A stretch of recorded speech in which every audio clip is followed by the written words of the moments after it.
when we talked about the Kabbalistic trees of life, and when you can lay the cards out, we said that there's a correspondence between the priestess on the second Sephiroth of Chokmah, and on the second tree there'd be the card Death, 13th card, and so that in some way suggests that there may be a correspondence with those cards. I think there is one. First of all, those cards are both water cards, and the Death card, being ruled by the planet Pluto, is certainly connected to this cleansing, healing, purging, purgation, mortificatio energy. So it's not a million miles away from the priestess, because she's about flushing, she's about detoxification and deep cleansing, that relinquishment, that abnegation, that abstention that we've just talked about, the letting go of things as opposed to accumulation. But I don't just mean that physically, I also mean that psychologically. There's a psychological divestiture, there's the psychological deconstruction that's also very needed, and it's also very lacking in our society today. Everything is cleaned, the front yard is cleaned, the bed is made, the dishes are washed, but the mind is dirty, the emotions are filthy.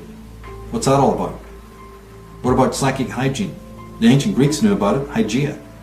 It was necessary before you could have any kind of development spiritually. What's wrong with us? We're all about accumulating and getting and having and attaining. Where's that fallow field? But this card is saying that by the time it falls in a person's chart, that person may now actually be feeling sullied. That's the whole point. It might not be something unspoken. They may actually be feeling the symptoms of it, maybe not able to rationally explain it, but something that they're feeling is not right. Something's off. I feel dirty, I feel toxic, I feel sullied, I feel prostituted. What's going on? Maladies and phobias may be coming to the surface. Sexual hang-ups and a feeling of deviance. All of which can be easily handled by just simply returning to nature, getting out there and looking at the ocean, the water, being with animals. But by being amongst the human,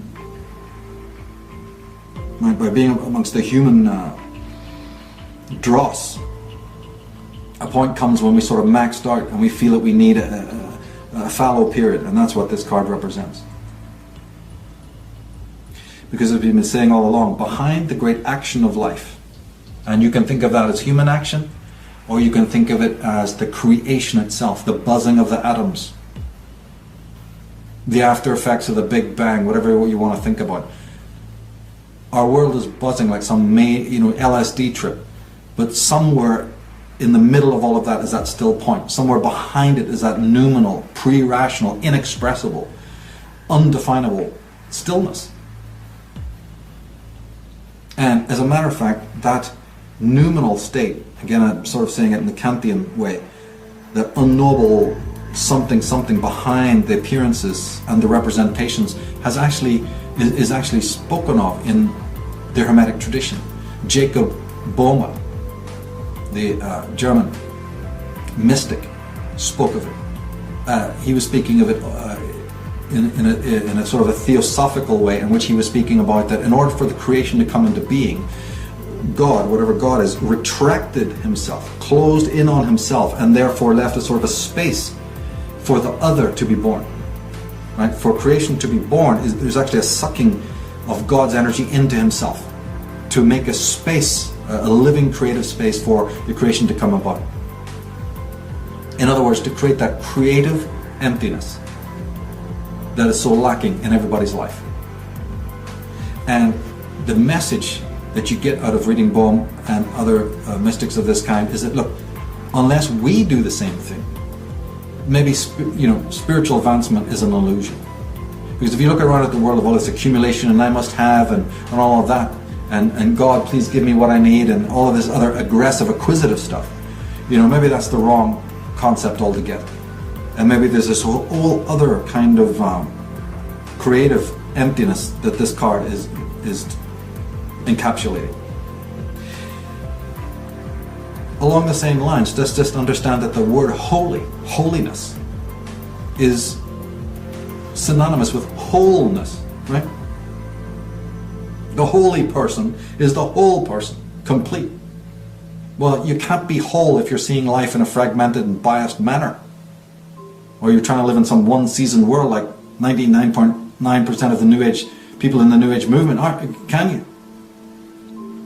Or as we said earlier, if you're negating the past and only living for the now or the future, and you can't be too in the future either. You know, you can't be too lost in the past, and you can't be too lost in the future. Where's that wholeness? Where's that equanimity?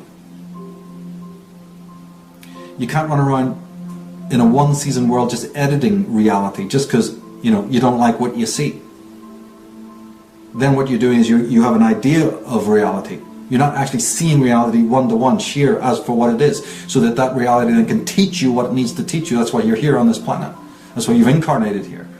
Where you can just be editing because I don't like that part and I don't want to deal with that.